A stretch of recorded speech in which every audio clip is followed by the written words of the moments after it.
বন্ধুরা এখন কিন্তু বর্তমানে এসআইআর এর পর সম্পূর্ণ নতুন নিয়ম এবং নতুন পদ্ধতির মাধ্যমে নতুন ভোটার কার্ডের জন্য কিন্তু আবেদন ইতিমধ্যে শুরু হয়ে গেছে। এবং এখন বর্তমানে নতুন ভোটার কার্ডের জন্য আবেদন করতে চাইলে এখন কিন্তু আপনার বাবা মায়ের ডিটেলস আপনাকে সাবমিট করতে হবে এবং সঙ্গে 2002 সালের লাস্ট এসআইআর এর ডিটেলস কিন্তু আপনাকে সাবমিট করতে হবে এবং সম্পূর্ণ নতুন নিয়মের মাধ্যমে এখন বর্তমানে যে নতুন ভোটার কার্ডের জন্য আবেদন করতে শুরু হয়েছে। তো এখানে অনেকে কোয়েশ্চেন থাকতে পারে যে এখন যদি আমি নতুন ভোটার কার্ডের জন্য আবেদন করি সেক্ষেত্রে 2026 সালে যে ভোটার লিস্ট পাবলিশ হবে, ফাইনাল ভোটার লিস্ট, সেখানে কি আমার নাম অ্যাড হয়ে যাবে? হ্যাঁ, সেখানে আপনার নামটা অ্যাড হয়ে যাবে। এখন যদি নতুন ভোটার কার্ডের জন্য আবেদন করেন, সেটা যদি অ্যাপ্রুভ হয়ে যায় সেক্ষেত্রে আপনার নামটা কিন্তু নতুন ভোটার লিস্টে কিন্তু অ্যাড করে দেওয়া হবে। ঠিক আছে, বোঝা গেল? ক্লিয়ার?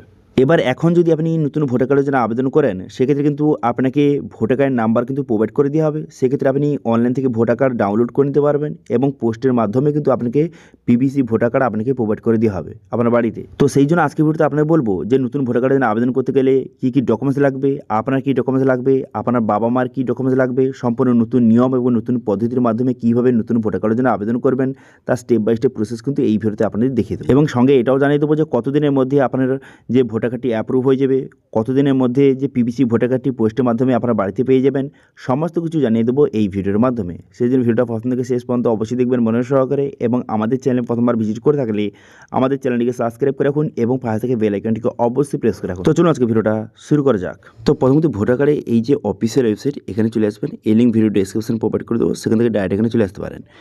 এখানে চলে আসার পর এরপর আপনি কী করবেন, সর্বপ্রথম দেখতে পাচ্ছেন একটা অপশন দেওয়া রয়েছে যে log in and sign up বলে একটি অপশন দেওয়া রয়েছে।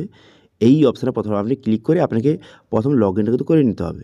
সেই লগ ইন অপশানে ক্লিক করবেন, করে দেওয়ার পর আপনার যদি সাইন আপ আগে থেকে হয়ে থাকে তাহলে আপনি মোবাইল নাম্বার এবং ক্যাপচা বসিয়ে এখানে লগ ইনটা করে নেবেন। এবার যারা নতুন তারা কী করবেন, তারা কিন্তু সাইন আপ অপশানে ক্লিক করে সাইন আপ করে নেবেন। আমার অলরেডি সাইন আপ হয়ে আছে, সেই জন্য মোবাইল নাম্বার বসিয়ে ক্যাপচা বসিয়ে রিকোয়েস্ট ওটিপি বাটনে ক্লিক করে দেওয়ার সঙ্গে সঙ্গে মোবাইল নাম্বার ওটিপি যাবে। সেই ওটিপিটা এখানে সঠিকভাবে বসিয়ে দেওয়ার পর ভেরিফাই লগ ইন অপশানে ক্লিক করে দেওয়ার সঙ্গে সঙ্গে ড্যাশবোর্ডটা কিন্তু আপনার সামনে ওপেন হয়ে যাবে। ঠিক আছে, এবার ড্যাশবোর্ডটি আপনার সামনে ওপেন হয়ে যাওয়ার পর এরপর আপনি কী করবেন, এরপর দেখতে পাচ্ছেন এমআইটি ইন্টারফেস আপনার সামনে ওপেন হয়ে গেল। এবার যেহেতু আপনি নতুন ভোটার কার্ডের জন্য আবেদন করতে চাইছেন সেক্ষেত্রে কী করবেন, এখানে দেখতে পাচ্ছেন একটি অপশন দেওয়া রয়েছে যে নিউ ভোটার রেজিস্ট্রেশন বলে একটি অপশন দেওয়া রয়েছে। সেই অপশানে আপনাকে ক্লিক করতে হবে। এখানে বিভিন্ন ভোটার কার্ডের ক্যাটাগরির অপশন দেওয়া রয়েছে। যেহেতু আপনি নতুন ভোটার কার্ডের জন্য আবেদন করতে চাইছেন সেক্ষেত্রে এখানে নিউ ভোটার রেজিস্ট্রেশন এই অপশানে দেখতে পাচ্ছেন ফিল ফর্ম 6 এই অপশানে আপনি ক্লিক করে দেবেন। ঠিক আছে, এই অপশানে ক্লিক করে দেওয়ার সঙ্গে সঙ্গে তারপর কিন্তু নেক্সট পেজ কিন্তু আপনার সামনে ওপেন হয়ে যাবে। দেখতে পাচ্ছেন আপনার সামনে কিন্তু এইভাবে নেক্সট পেজ কিন্তু ওপেন হয়ে যাবে। নেক্সট পেজ ওপেন হয়ে যাওয়ার পর তারপর আপনি কী করবেন, দেখুন এখানে প্রথম বলা হয় যে স্টেট, এখান থেকে আপনাকে স্টেটটা কিন্তু সিলেক্ট করতে হবে। ঠিক আছে, এখান থেকে আপনি স্টেট এই অপশানে ক্লিক করে আপনি কিন্তু ওয়েস্ট বেঙ্গল এখান থেকে সিলেক্ট করে নেবেন। করে নেওয়ার পর এরপর ডিস্ট্রিক্টটা এখান থেকে সিলেক্ট করে নেবেন। ঠিক আছে, জেলার নামটা সিলেক্ট করে নেবেন। করে নেওয়ার পর এবার অ্যাসেম্বলি অর্থাৎ যে বিধানসভা ক্ষেত্রের নাম, এখানে বিধানসভা ক্ষেত্রের নামটা সঠিকভাবে আপনি সিলেক্ট কিন্তু করে নেবেন। ঠিক আছে, এখান থেকে সিলেক্ট করে নেবেন। করে নেওয়ার পর এরপর আপনি কী করবেন, এরপর এখানে নিচে আসবেন, আর আপনি কোনো কিছু করতে পারেন, নিচে আসবেন। নিচে আসার পর এখানে নেক্সট বাটন দেখতে পাচ্ছেন, এই নেক্সট বাটনে ক্লিক করবেন। নেক্সট বাটনে ক্লিক করে দেওয়ার সঙ্গে সঙ্গে নেক্সট পেজ আপনার সামনে দেখতে পাচ্ছেন এইভাবে ওপেন হয়ে গেল। এরপর কিন্তু পার্সোনাল ডিটেলস আপনাকে বসাতে হবে। সেজন্য কী করবেন, এখানে আপনার নাম, এখানে আপনার ফার্স্ট নেম বসিয়ে দেবেন এবং আপনার লাস্ট নেম সঠিকভাবে বসিয়ে দেবেন। ঠিক আছে, আপনি ইংলিশে টাইপ করবেন, ইংলিশে টাইপ করার সঙ্গে সঙ্গে বাংলায় কিন্তু অটোমেটিক চলে আসবে। এবার বাংলা নাম যদি কোনো কারণে ভুল থেকে থাকে এখানে কিবোর্ড অপশানে ক্লিক করে বাংলা নামটা সঠিক নামটা বসিয়ে দেবেন। ঠিক আছে, সেম একইভাবে আপনি কিন্তু সার নেম অর্থাৎ পদবী আপনি বসিয়ে দেবেন। ঠিক আছে, ফার্স্ট নেম লাস্ট নেম বসিয়ে নেবেন। বসিয়ে নেওয়ার পর তারপরে বাংলা লেখাগুলি চলে আসবে। তারপরে বাংলা লেখা যদি কোনো কারণে ভুল হয়ে থাকে সেক্ষেত্রে এখান থেকে টাইপ কিন্তু সঠিকভাবে করে নেবেন। ঠিক আছে, এরপরে কিন্তু আপনাকে এখানে আপনার ফটো আপলোড করতে হবে। কিন্তু মনে রাখবেন ফটোর কিন্তু ব্যাকগ্রাউন্ড যেন হোয়াইট হয়। এখানে লেখা রয়েছে যে ব্যাকগ্রাউন্ড কিন্তু হোয়াইট হতে হবে। আপনার পাসপোর্ট সাইজের একটি ফটো আপনাকে আপলোড করে দিতে হবে। সেই জন্য চুজ ফাইল অপশানে ক্লিক করবেন। এখান থেকে চুজ ফাইল অপশানে ক্লিক করে দেওয়ার সঙ্গে সঙ্গে তারপরে কিন্তু ফটো এখানে আপনি সিলেক্ট করে নেবেন। তো আমি একটা ফটো এখানে এক্সাম্পল হিসেবে আমি একটা সিলেক্ট করে নিচ্ছি।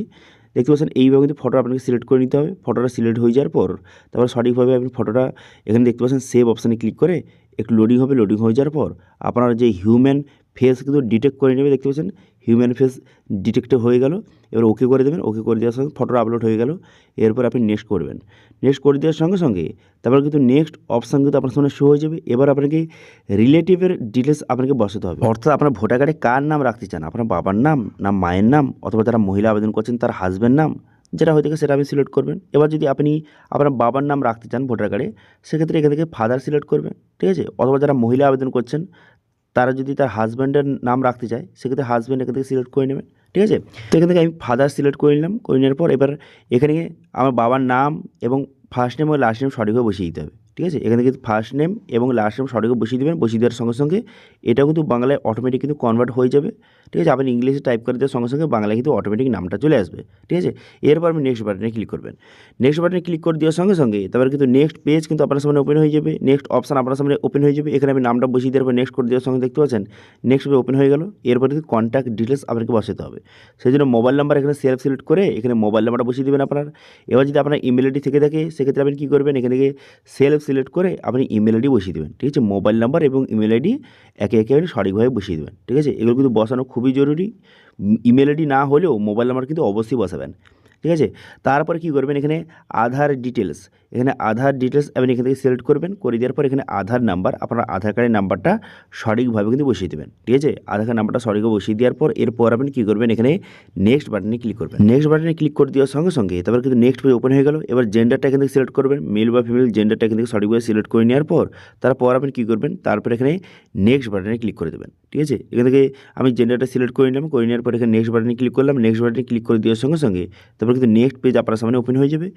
এরপর আপনি কী বসাতে হবে, এরপর এখানে বলা হয়েছে যে ডেট অফ বার্থ, এখানে কিন্তু ডেট অফ বার্থ ডিটেলস আপনাকে বসাতে হবে। ঠিক আছে, এখানে ডেট অফ বার্থ হিসাবে এখানে আপনার ডেট অফ বার্থটা সঠিকভাবে সিলেক্ট করে নেবেন। তো এখানে ক্যালেন্ডার অপশানে ক্লিক করে এখানে ডেটটা আপনি সিলেক্ট করে নেবেন, আপনার ডেট অফ বার্থটা। তারপর ডেট অফ বার্থ প্রুফ হিসেবে ডকুমেন্টস সিলেক্ট করতে হবে, সেই ডকুমেন্টস অপশানে ক্লিক করবেন। করে দেওয়ার পর এখান থেকে আপনাকে ডকুমেন্টস কিন্তু সিলেক্ট করে নিতে হবে। ঠিক আছে, এতে আমি আধার কার্ড সিলেক্ট করে নিচ্ছি।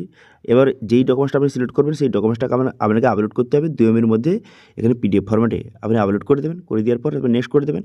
যেই ডকুমেন্টসটা আপলোড করবেন সেটা উভয় পাশ আপলোড করতে হবে, এটা মনে রাখবেন। এরপরে আপনাকে অ্যাড্রেস বসাতে হবে। তো সেই জন্য আপনি কী করবেন, অ্যাপার্টমেন্ট নেম, তারপরে এখানে রোড নেম, তারপরে ভিলেজ নেম এখানে সঠিকভাবে একে একে বসিয়ে দেবেন।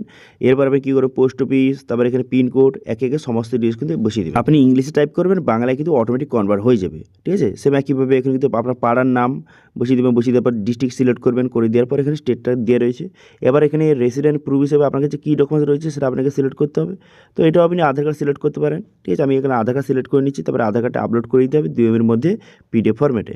ঠিক আছে, ডকুমেন্টসটা এইভাবে আপলোড হয়ে যাওয়ার পর তারপর আপনি কী করবেন, তারপর এখানে নেক্সট বাটনে ক্লিক করবেন। ঠিক আছে, তো আমি সঠিকভাবে অ্যাড্রেসটা বসিয়ে দেওয়ার পর নেক্সট করে দিলাম। নেক্সট করে দেওয়ার সঙ্গে সঙ্গে দেখতে পাচ্ছেন এখানে বলা হয়েছে যে ডিসেবিলিটি, অর্থাৎ যে আপনি কোনো প্রকারে প্রতিবন্ধী কিনা, যদি প্রতিবন্ধী হয়ে থাকেন সেটা আপনি সিলেক্ট করবেন এবং কোনো রকম প্রতিবন্ধী সার্টিফিকেট থেকে থাকে সেটা আপনি আপলোড করে দেবেন। এবার যারা কিন্তু কোনো রকম প্রতিবন্ধী নয় তারা কিন্তু এখানে ড্রেসটা কোনো রকম সিলেক্ট করার দরকার নেই, সরাসরি আপনি নেক্সট করে দেবেন। এরপর বলা যায় ফ্যামিলি মেম্বারের যে কারো একটি যে এপিক নাম্বার অর্থাৎ ভোটার কার্ড নাম্বারটা এখানে দিতে হবে। এর কারণ হচ্ছে সেই ফ্যামিলির সঙ্গে আপনি অ্যাড হয়ে যাবেন আর কি। তো সেক্ষেত্রে আপনি কী করতে পারেন, এখানে কিন্তু আপনার হয় বাবা অথবা আপনার মায়ের দিতে পারেন, অথবা যারা মহিলা আবেদন করছেন তার স্বামীর এখানে এপিক নাম্বার দিতে পারেন। তো আমি এখানে আমি বাবার ডিটেলস আমি সাবমিট করব, সেই জন্য আমি ফাদার সিলেক্ট করে নিলাম। করে নেওয়ার পর বাবার নাম এবং বাবার এপিক নাম্বারটা বসিয়ে দেবো। ঠিক আছে, এবার আপনার ক্ষেত্রে যেটা হয় সেটা সিলেক্ট করবেন। করে দেওয়ার পর এপিক নাম্বার বসিয়ে এখানে নেক্সট বাটনে ক্লিক করবেন। নেক্সট বাটনে ক্লিক করে দেওয়ার পর দেখুন এখানে কিন্তু খুবই গুরুত্বপূর্ণ, এখানে দেখতে পাচ্ছেন এখানে ডিক্লারেশন ফর্ম কিন্তু আপনার সামনে ওপেন হয়ে গেল। এখানে আপনার নাম, আপনার অ্যাড্রেস এবং আপনার বাবার নাম দেওয়া রয়েছে। এরপর আপনি কী করতে হবে, এখানে আপনার বাবার যে এপিক নাম্বার অর্থাৎ ভোটার কার্ড নাম্বারটা, বর্তমান নতুন যে ভোটার কার্ড নাম্বারটা সেটা আপনাকে বসিয়ে দিতে হবে। সেম একইভাবে আপনার মায়ের নাম এবং মায়ের নতুন ভোটার কার্ড নাম্বার বসিয়ে দেবেন। এবার স্পাউস নেম, অর্থাৎ যদি আপনি বিবাহিত হয়ে থাকেন সেক্ষেত্রে আপনার স্ত্রীর নাম এবং এপিক নাম্বার বসিয়ে দেবেন। এবং যারা মহিলা আবেদন করছেন বিবাহিত মহিলা তারা তার স্বামীর নাম এবং স্বামীর এপিক নাম্বার বসিয়ে দেবেন। ঠিক আছে, এরপর আপনি কী করবেন, এরপর এখানে বলা হয়েছে যে লাস্ট এসিআর অর্থাৎ 2002 সালে ভোটার লিস্টে আপনার বাবার নাম, মায়ের নাম অথবা দাদু অথবা ঠাকুমার নাম কি রয়েছে। ঠিক আছে, যদি থেকে থাকে তাহলে কিন্তু এটা আপনাকে সিলেক্ট করতে হবে এবং যার ডিটেলস রয়েছে তার ডিটেলস এখানে বসাতে হবে। 2002 সালে ভোটার লিস্টে যার নাম রয়েছে তার ডিটেলস কিন্তু এখানে বসাতে হবে। তো সেই জন্য হ্যাঁ আমার বাবার নাম রয়েছে 2002 সালে ভোটার লিস্টে, তো সেই জন্য কিন্তু আমি এই প্রথম অপশানটা সিলেক্ট করে নেব। ঠিক আছে, এবার সেকেন্ড অপশানটা যাদের নেই তারা সেকেন্ড অপশান সিলেক্ট করে, আমি প্রথম অপশান সিলেক্ট করে নিলাম। করে নেওয়ার পর তারপরে আমার বাবার ডিটেলস রয়েছে সেই মতো বাবার ডিটেলস এখানে আপনাকে বসাতে হবে। তো সেই জন্য এখানে কী করবো, এখানে স্টেটটা সিলেক্ট করে নিলাম। করে নেওয়ার পর তারপরে এখানে দেখতে পাচ্ছেন অ্যাসেম্বলি, এখানে অ্যাসেম্বলিটা সিলেক্ট করে নেবো। করে নেওয়ার পর এখানে পোলিং স্টেশন নেম অর্থাৎ যে বুথ কেন্দ্রের নামটা সিলেক্ট করে নেবো এবং সিরিয়াল নাম্বারটা এখানে বসিয়ে দেবো। ঠিক আছে, এখানে 2002 সালে ভোটার লিস্টে সেখানে দেওয়া রয়েছে সব কিছু। তারপরে দেখতে পাচ্ছেন আমার বাবার নাম এখানে শো হয়ে গেল। এবার আমি এখান থেকে দেখে নেবো যে আমার বাবার নামটা শো হয়েছে কিনা। তারপরে এখানে ঠিক চিহ্ন মেরে এখানে কিন্তু আপনি যে নেক্সট বাটনে ক্লিক করবেন। নেক্সট বাটনে ক্লিক করে দেওয়ার সঙ্গে সঙ্গে নামটা এখানে দেখতে পাচ্ছেন এইভাবে শো হয়ে যাবে। হয়ে যাওয়ার পর তারপরে আপনি এখানে নেক্সট বাটনে ক্লিক করবেন। নেক্সট বাটনে ক্লিক করে দেওয়ার সঙ্গে সঙ্গে তারপরে কিন্তু এখানে ডিক্লেরেশন আপনার সামনে শো হয়ে গেল। এরপরে আপনি ভিলেজের নামটা এখানে বসিয়ে নেবেন। বসিয়ে নেওয়ার পর এখানে স্টেটটা সিলেক্ট করবেন। করে দেওয়ার পর তারপরে আপনি কী করবেন, এখানে দেখতে পাবেন ডিস্ট্রিক্টের নামটা সিলেক্ট করে নেবেন। করে নেওয়ার পর তারপরে আপনি কত বছর ধরে এই অ্যাড্রেসে থাকছেন সেটা আপনি এখান থেকে সিলেক্ট করে নিতে হবে। তো এখান থেকে আপনি কী করবেন, এখানে আপনার যে এখানে একে একে ক্লিক করে আপনার যে জন্ম সালটা, সেই সাল থেকে আপনি থাকছেন, জন্ম হওয়ার পর তো থাকছেন, সেক্ষেত্রে সেটা আপনি সিলেক্ট করে নেবেন। ঠিক আছে, তো আমি এখান থেকে সিলেক্ট করে নিলাম। করে নেওয়ার পর তারপর আপনি কী করবেন, তারপর এখানে দেখতে পাচ্ছেন এখানে কোন প্লেস থেকে আবেদন করছেন। তো এক্ষেত্রে আপনি কিন্তু আপনার পোস্ট অফিসের নাম বসিয়ে দেবেন। বসিয়ে দেওয়ার পর নেক্সট করে দেবেন। করে দেওয়ার পর এখানে ক্যাপচার এখানে সঠিকভাবে বসিয়ে দেবেন। ক্যাপচারটা বসিয়ে এখানে কিন্তু প্রিভিউ অ্যান্ড সাবমিট বাটনে ক্লিক করবেন। তো সমস্ত ডিটেলসটা সঠিকভাবে বসিয়ে দেওয়ার পর তারপর কিন্তু আপনি প্রিভিউ অ্যান্ড সাবমিট বাটনে ক্লিক করবেন। প্রিভিউ অ্যান্ড সাবমিট বাটনে ক্লিক করে দেওয়ার সঙ্গে সঙ্গে পুরো প্রিভিউটা কিন্তু আপনার সামনে এইভাবে কিন্তু ওপেন হয়ে যাবে। দেখতে পাচ্ছেন এখানে পুরো প্রিভিউটা কিন্তু এইভাবে ওপেন হয়ে গেল। এবার পুরো প্রিভিউটা ভালো করে ওপেন হয়ে যাওয়ার পর এখানে ভালো করে দেখে নেবেন। পুরো প্রিভিউটা দেখে নেওয়ার পর তারপর এখানে সাইন আর সাবমিট বাটনে ক্লিক করবেন। এই বাটনে ক্লিক করে দেওয়ার পর এখানে আপনি কী করবেন, এখানে ইয়েস বাটনে ক্লিক করে দেবেন। আপনি ফর্মটা সাবমিট করতে চান, হ্যাঁ আমি ফর্মটা সাবমিট করতে চাই, সেই জন্য আমি ইয়েস বাটনে এখানে ক্লিক করে দেবো। এরপর লোডিং হয়ে কিন্তু আপনাকে আধার সাইন পেজে নিয়ে চলে আসবে। এবার আপনাকে আধার সাইন করতে হবে, সেই জন্য এখানে কী করবেন, এখানে আধার নাম্বার বসিয়ে দেবেন। বসিয়ে দেওয়ার পর আধার ওটিপি এখান থেকে সিলেক্ট করবেন। করে দেওয়ার পর এখানে গেট ওটিপি বাটনে ক্লিক করবেন। গেট ওটিপি বাটনে ক্লিক করে দেওয়ার সঙ্গে সঙ্গে আধার কার্ডের সাথে যে মোবাইল লিঙ্ক রয়েছে মোবাইল ওটিপি যাবে, সেই ওটিপিটা বসিয়ে এখানে টামাস করে ঠিক চিহ্ন মেরে এখানে সাবমিট বাটনে ক্লিক করবেন। সাবমিট বাটনে ক্লিক করে দেওয়ার সঙ্গে সঙ্গে আপনার অ্যাপ্লিকেশনটা সাকসেসফুল সাবমিট হয়ে যাবে এবং একটি যে রেফারেন্স আইডি নম্বর আপনাকে প্রোভাইড করবে। এবার এই আইডি নম্বর লিখে রাখবেন, এটা পরবর্তী সময় স্ট্যাটাস চেক করতে লাগবে। ঠিক আছে, এরপরে স্ট্যাটাসটা আপনি কীভাবে চেক করবেন, অ্যাপ্লিকেশন করে দিলেন, আইডি নাম্বারটা আপনাকে প্রোভাইড করে দিল। এবার স্ট্যাটাসটা চেক করার জন্য এখানে দেখতে পাচ্ছেন ট্র্যাক অ্যাপ্লিকেশন স্ট্যাটাস, এই অপশানে ক্লিক করবেন। এই অপশানে ক্লিক করে দেওয়ার পর যেই রেফারেন্স আইডি নাম্বার আপনাকে প্রোভাইড করেছিল সেটা বসিয়ে এখানে সাবমিট বাটনে ক্লিক করবেন। সাবমিট বাটনে ক্লিক করে দেওয়ার সঙ্গে সঙ্গে তারপরে প্রথমত সাবমিট অপশন থাকবে, তারপর কিছুদিনের পর আপনার অ্যাপ্রুভ হয়ে যাবে। অ্যাপ্রুভ হয়ে যাওয়ার পর আপনাকে ভোটার কার্ডের নাম্বারটা কিন্তু এখানে প্রোভাইড করে দেবে। ঠিক আছে, এবার এখান থেকে ভোটার কার্ড নাম্বারটা আপনি কপি করবেন। ভোটার কার্ড নাম্বারটা এখানে কপি করে নেওয়ার পর তারপর আপনি কী করবেন, এখানে হোম পেজ যাওয়ার পর ভোটার কার্ডটি আপনি যদি ডাউনলোড করতে চান এখানে এপিক ডাউনলোড এই অপশানে ক্লিক করবেন। এই অপশানে ক্লিক করে এখানে ভোটার কার্ড নাম্বারটা যে প্রোভাইড করেছিল সেই নাম্বারটা বসিয়ে দিবেন। ভোটার কার্ড নাম্বারটা সঠিকভাবে বসিয়ে দেওয়ার পর এখানে সিলেক্ট স্টেট অপশানে ক্লিক করে এখানে ওয়েস্ট বেঙ্গল সিলেক্ট করে আপনি এখানে সার্চ বাটনে ক্লিক করবেন। সার্চ বাটনে ক্লিক করে দেওয়ার সঙ্গে সঙ্গে আপনার ভোটার কার্ড ডিটেলসটা শো হয়ে যাবে। এরপর আপনি কী করবেন, এখানে সেন্ড ওটিপি বাটনে ক্লিক করবেন। সেন্ড ওটিপি বাটনে ক্লিক করার সঙ্গে সঙ্গে ভোটার কার্ডের যেই মোবাইল নাম্বার লিঙ্ক রয়েছে মোবাইলে ওটিপি যাবে, সেই ওটিপিটা বসে ভেরিফাই অপশানে ক্লিক করবেন। এরপর আপনি কী করবেন, ডাউনলোড ইএপিক অপশানে ক্লিক করে এখানে ভোটার কার্ডটি আপনি ডাউনলোড কিন্তু করে নিতে পারেন। ঠিক আছে, তো এইভাবে ভোটার কার্ডটি ডাউনলোড হয়ে যাবে এবং এই ভোটার কার্ডটি প্রিন্ট আউট করে বিভিন্ন কাজে ইউজ করতে পারবেন। এবার পোস্টের মাধ্যমে কতদিনে আসবে দেখুন, এখানে ভোটার নাম্বারটা জেনারেট হয়ে যাওয়ার পর তারপরে ওই মোটামুটি 15 থেকে 20 দিনের মধ্যে ভোটার কার্ডটি হয় পোস্টের মাধ্যমে অথবা বিএলও কিন্তু আপনার বাড়িতে দিয়ে যাবে। তবে বললে কি, যাদের কিন্তু গ্রামের দিকে বাড়ি তাদের কিন্তু একটু বেশি সময় লাগতে পারে, ওই 20 থেকে 25 দিন বা 1 মাসের মতো সময় কিন্তু লেগে যায়। ঠিক আছে, এবার অনেক ক্ষেত্রে আরও বেশি সময় লেগে যেতে পারে, কিন্তু যতদিন না আপনার ফিজিক্যাল যে ভোটার কার্ডটি পোস্টের মাধ্যমে বা বিএলও আপনার বাড়িতে না দিয়ে যাচ্ছে ততদিন এই যে এখান থেকে আপনি ভোটার কার্ডটি ডাউনলোড করে ইএপিক ভোটার কার্ডটি ডাউনলোড করে বিভিন্ন কাজে ইউজ করতে পারেন। ঠিক আছে, তো এইভাবে বর্তমানে সম্পূর্ণ নতুন পদ্ধতি এবং নতুন নিয়মের মাধ্যমে আপনি নতুন ভোটার কার্ডের জন্য বর্তমানে আবেদন কিন্তু করতে পারেন। ঠিক আছে, এবার এই ভোটার কার্ড নিয়ে কোনো রকম যদি আপনার কোশ্চেন থেকে থাকে অবশ্যই কমেন্ট করুন, আমি অবশ্যই তার রিপ্লাই করবো। এবং আজকে ভিডিও ভালো হয়ে থাকলে ভিডিওকে লাইক করে দেবেন এবং ভিডিও কিন্তু বন্ধুর সঙ্গে শেয়ার করে দেবেন। এবং আমাদের চ্যানেলে প্রথমবার ভিজিট করে থাকলে আমাদের চ্যানেলটিকে সাবস্ক্রাইব করে রাখুন এবং পাশে থেকে বেল আইকনটিকে অবশ্যই প্রেস করে রাখুন। আজকে ভিডিওটা এই পর্যন্ত, দেখা আসছে নেক্সট ভিডিওতে। Thank you.